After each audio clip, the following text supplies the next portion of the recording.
Your student loan payment. I used it to buy your brother a used BMW. Dad said casually, like he was telling me he'd picked up milk on sale. I remember staring at him, then at the key fob dangling from his fingers. Shiny little BMW logo, swinging over the kitchen table like a hypnotist's watch. The number in my head was louder than his voice. $3,400. The exact amount I transferred to his account 2 days ago, the third month in a row. Mom didn't even look up from chopping tomatoes. He needed a car. She shrugged. You can just pay more next month. Stop being dramatic. Vincent. My name is Vinny, but my parents only use Vincent when they're about to call me ungrateful. I didn't argue. I swallowed whatever was rising in my throat, took my phone out under the table, and refreshed my banking app. Balance lower than low. Upcoming rent, grocery, med school textbooks I still hadn't bought. I didn't argue. I went back to my tiny room, shut the door, sat on the bed, and changed my online banking, reset every password, and moved every cent out of the joint savings Dad insisted we keep for family planning. Then I opened my email, attached screenshots of the last 3 transfers, and sent one short message to the student loan company. Hi, I've been giving my parents money to pay this loan directly, but I just learned the payments haven't been made. Please see attached proof of transfer on my side. I believe there's been misuse of funds. When the investigation started, the real car crash wasn't on the road. It was in my family group chat, our kitchen, and a small cold office at the bank where my parents finally realized their golden child budget had just hit a wall. 2 hours after Dad dropped the BMW bomb, my little brother Leo pulled into the driveway like he was in a music video. The car wasn't even that nice. 8-year-old model. A scratch along the rear bumper, one foggy headlight. But to Leo it was a crown. He revved the engine twice before turning it off. I watched from the kitchen window as he stepped out in his gray joggers and university hoodie, flipping his hair like the neighbors were definitely watching. Dad clapped him on the shoulder outside. See, I told you I'd sort it, he said, loud enough for me to hear through the glass. A man needs a good car. Mom leaned toward the window, smiling.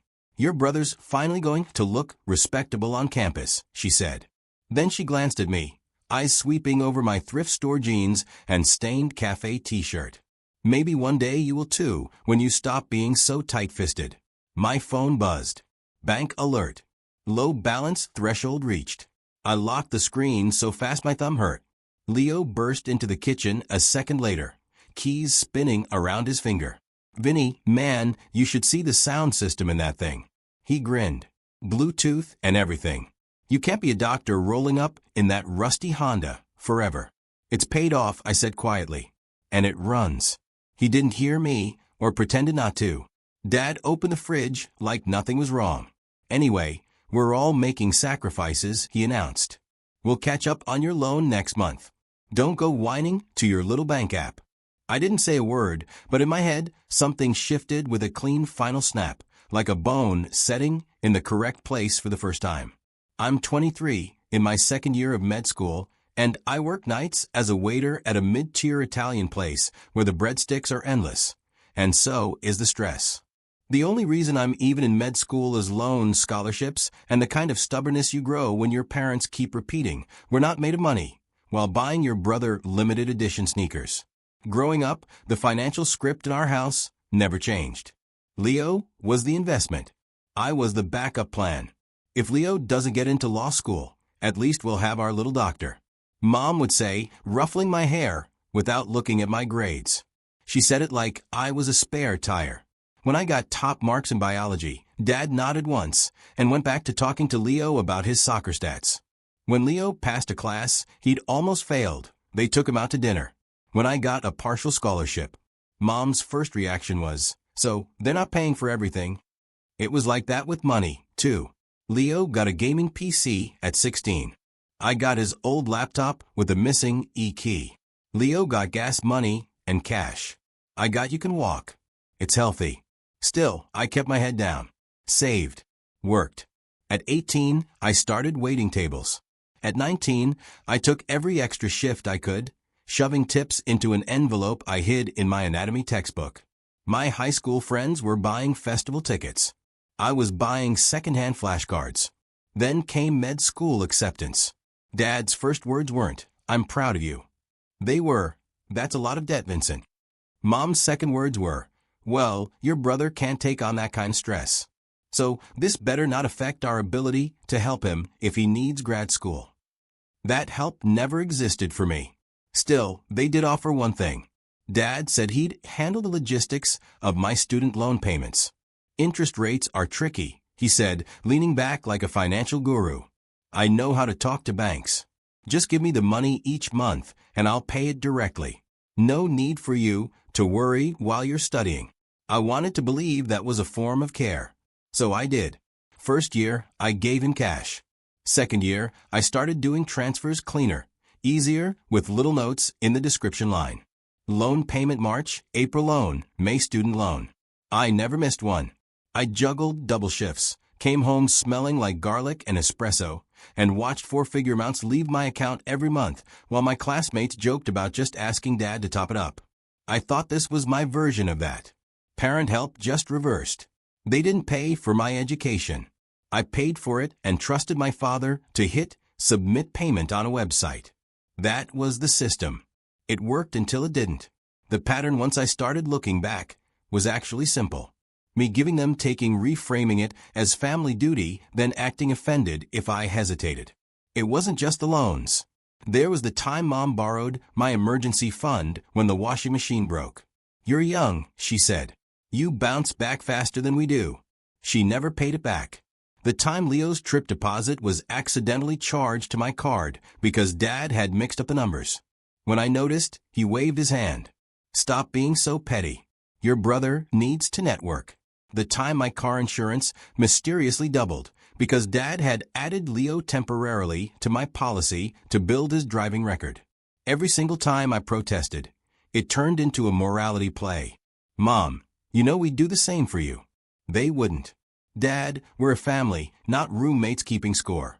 "Leo, relax. You're going to be loaded as a doctor anyway." It was like trying to argue with a group chat. So, when I started med school, exhausted and terrified, and Dad said he'd take one thing off my plate, loan payments, I let him. Every month, like a ritual, I checked my statement.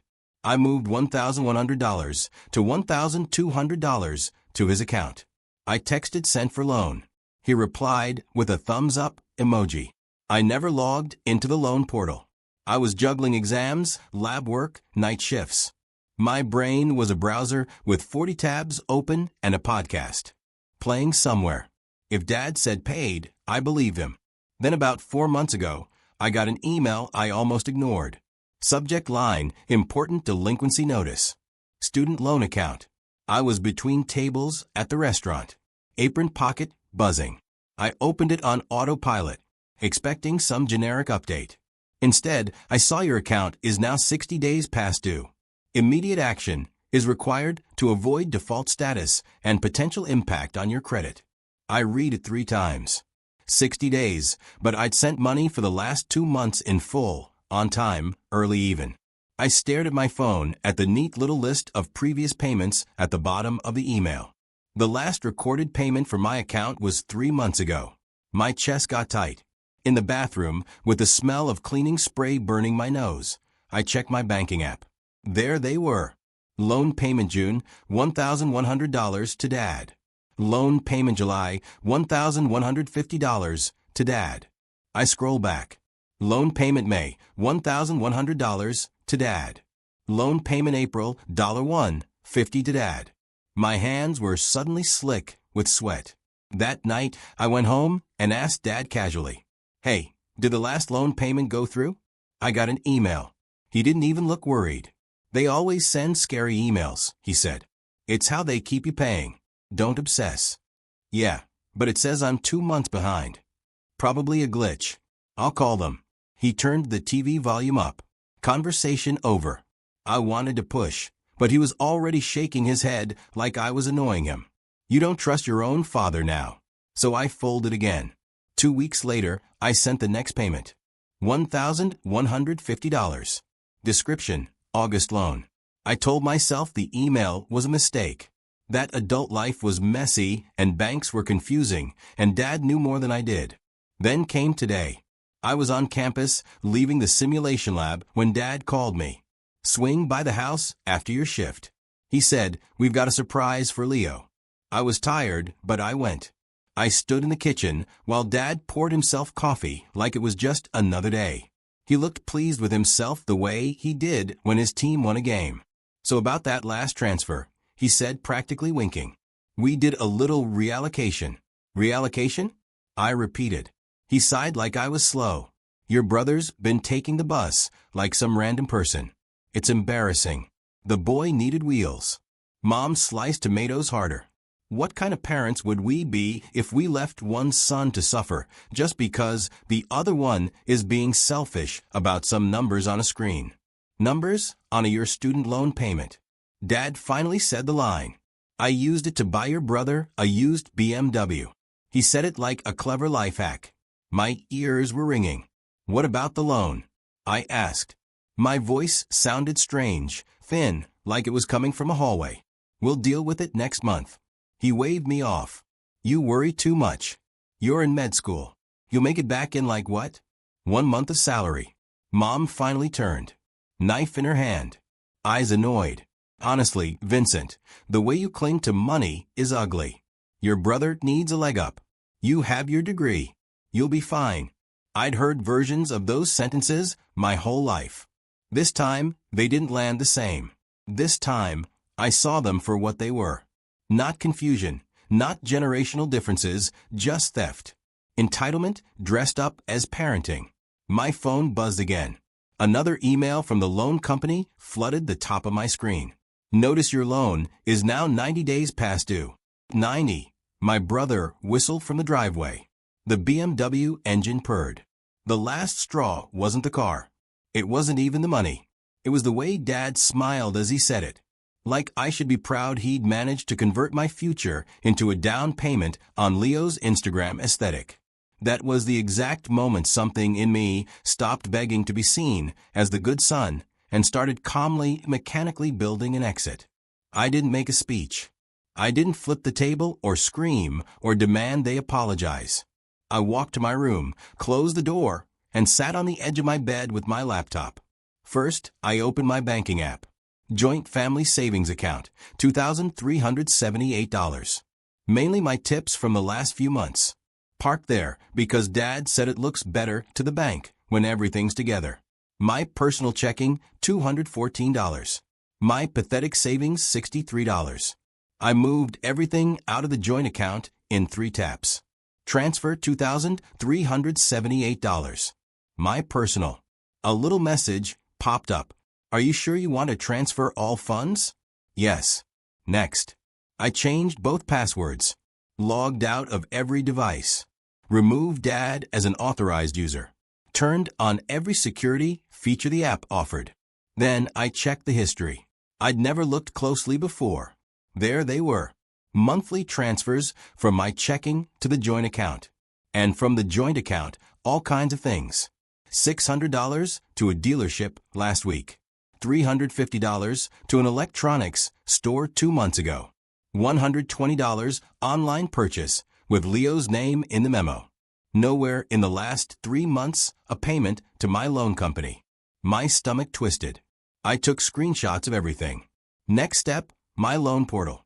I had to dig up the original welcome email from my first year. I'd never logged in after setting up autopay with Dad. Password reset. Security questions. Mother's maiden name. The irony stunk. When I finally got in, the dashboard hit me like cold water. Status. Delinquent. 90 days. Next step. Account may be sent to collections and a neat list of recent payments that ended exactly 3 months ago.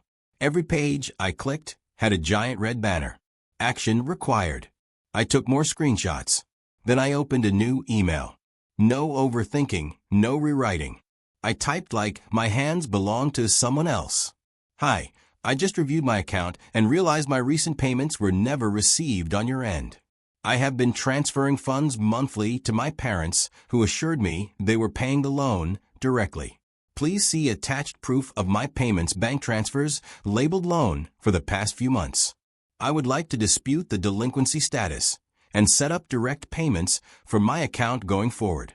I am a full-time medical student and I'm extremely concerned. I'm happy to cooperate fully with any investigation into where these funds actually went. Attach. Attach. Attach. Send. Only then did I stand up. Only then did I open the door. Dad was in the living room now watching a game.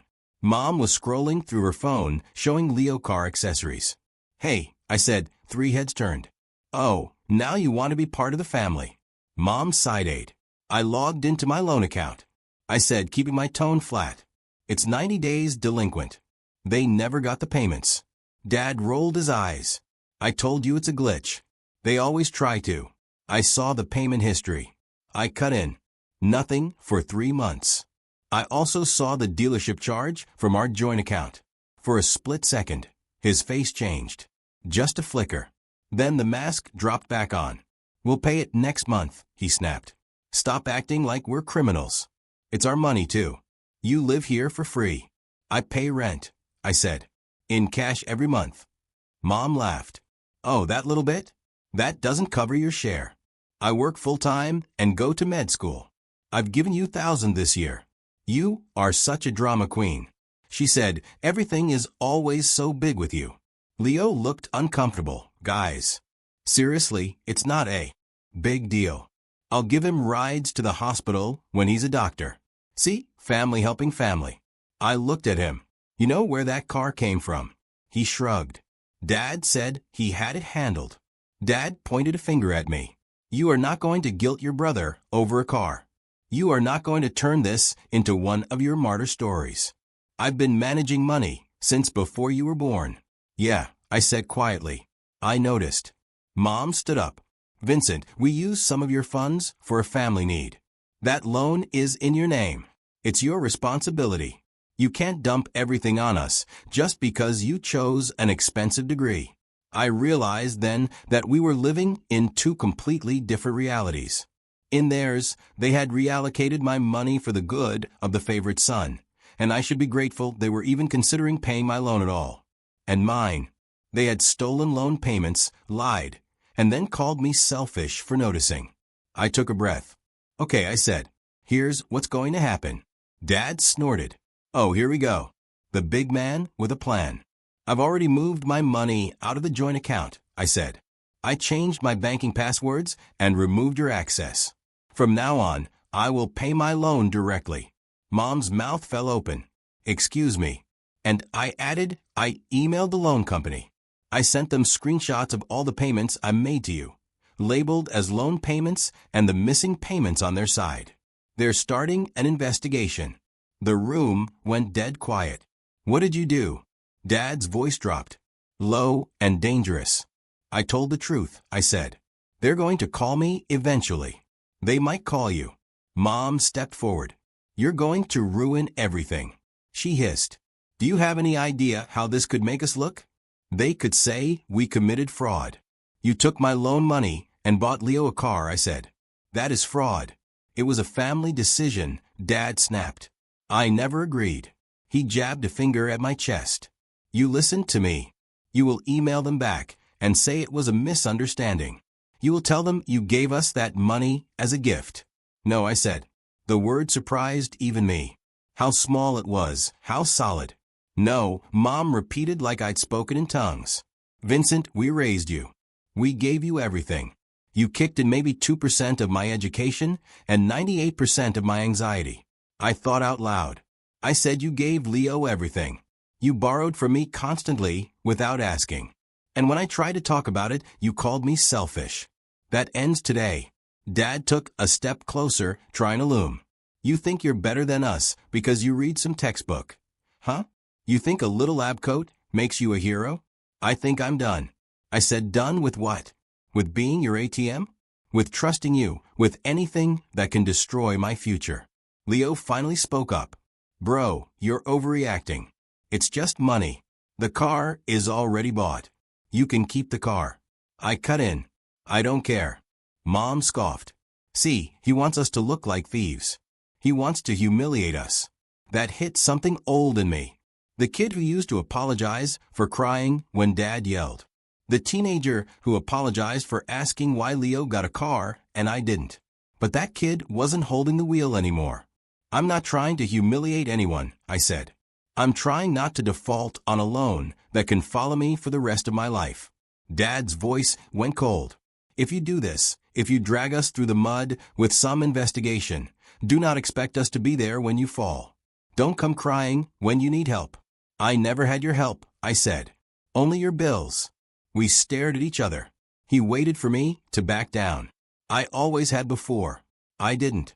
Finally, he pointed toward the door. Get out of my house if you're going to betray your own family. I nodded. Okay, Vinny, Leo said half standing. You don't really have to, but I was already heading to my room. I packed in 10 minutes. Laptop, scrubs, a few textbooks, work shoes, the crumpled hoodie I used as a pillow during night shifts. Mom followed me, whispering sharp and fast. If you walk out now, don't think you can just walk back in when your fancy bank friends are done with you.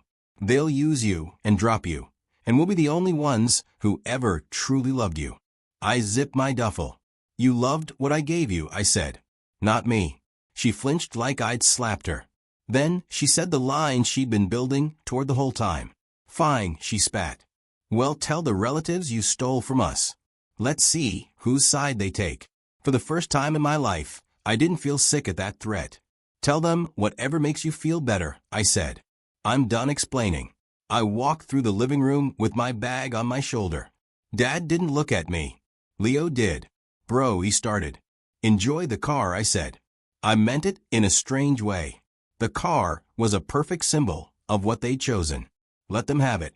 I walked out the door and into the humid night. At the curb, I opened my phone and blocked the family group chat. For the first time in years, my notifications were quiet. The fallout wasn't cinematic. No cops, no courtroom, just emails, phone calls, and bad hold music. 2 days later, the loan company replied.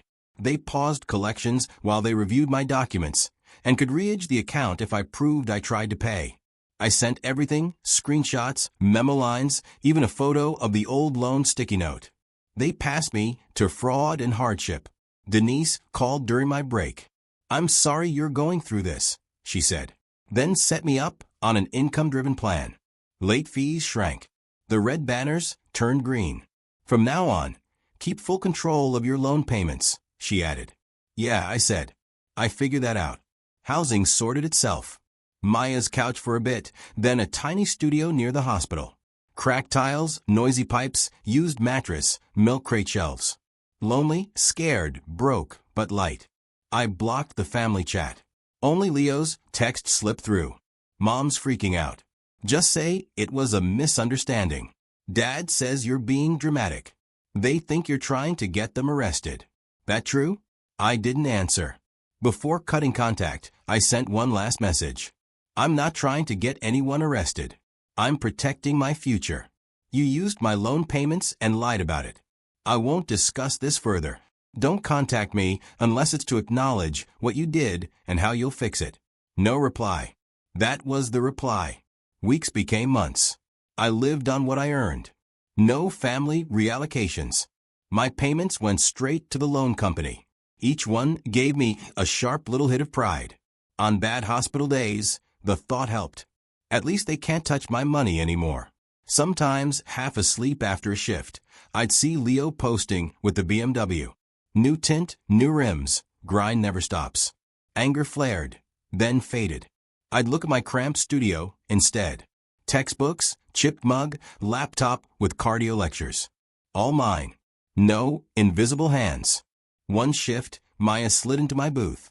Guess who I just served? She said, your parents and Leo complaining about how some people don't appreciate what their parents do. My stomach dropped. Did you? I didn't say a word. She said, your mom was ranting about those loan people treating us like criminals, and we only used our son's money to help his brother. Of course, their version wrote itself. For what it's worth, Maya added, you did the right thing. My cousin didn't, and he's still drowning in his parents' debt. Maybe in their world, I was the greedy son who sicked bankers on innocent parents. They could keep that story. I had mine. Near semester's end, an email from Leo appeared. Sorry, He'd snooped on Mom's laptop, saw the missing payments. "You were right," he wrote. They used the money on his car and other things. Kept saying they'd fix it next month and never did. He wasn't giving the car back. The investigation was making Dad's life hell. He didn't know how to fix it. He just wanted me to know I wasn't crazy. No apology, no offer to help. But for the first time, someone in that house wrote, "You were right." I read it a few times, then archived it.